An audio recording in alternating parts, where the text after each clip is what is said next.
Moments ago, Alexei Navalny's mother issuing a strong message to Putin himself in the wake of her son's mysterious death in prison. On February 16th, my son Alexei Navalny died. For the 5th day, I can't see him, they don't give me his body, and they don't even tell me where he is. I am addressing you, Vladimir Putin. The solution to the issue depends only on you. Let me finally see my son. I demand that Alexei's body be immediately handed over so that I can bury him humanely. Here to react, editor-in-chief of TV Rain, formerly the only independent TV station in Russia, Tikhon Dzyadko. Tikhon, thanks so much for joining the program. Yeah, thanks for having me. I appreciate it, and condolences for the loss of your friend.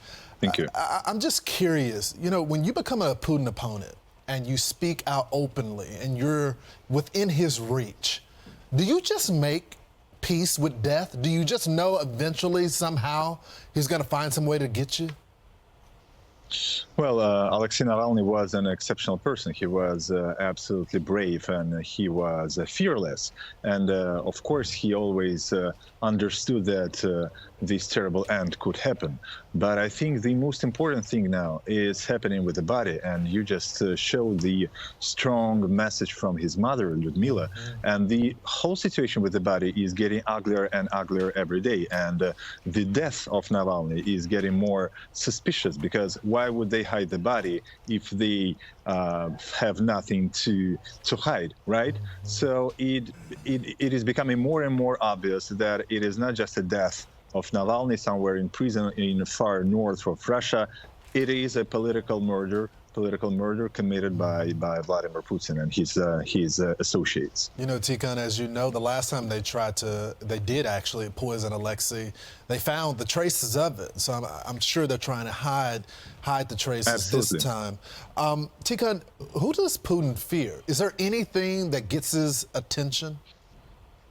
Well, I think the most important thing is that Putin is trying to show us, to the world, to everyone, to the Russian citizens, that he's not fearing anyone. But this is not true, because if he would not fear anyone, then we would have free elections in Russia, and he would win without problems during this election. Or we would have free justice in Russia, or we would have freedom of speech. And I would talk to you not from Amsterdam, Netherlands, where our TV station is based since the beginning of Russian aggression in Ukraine, but I would talk to you from Moscow.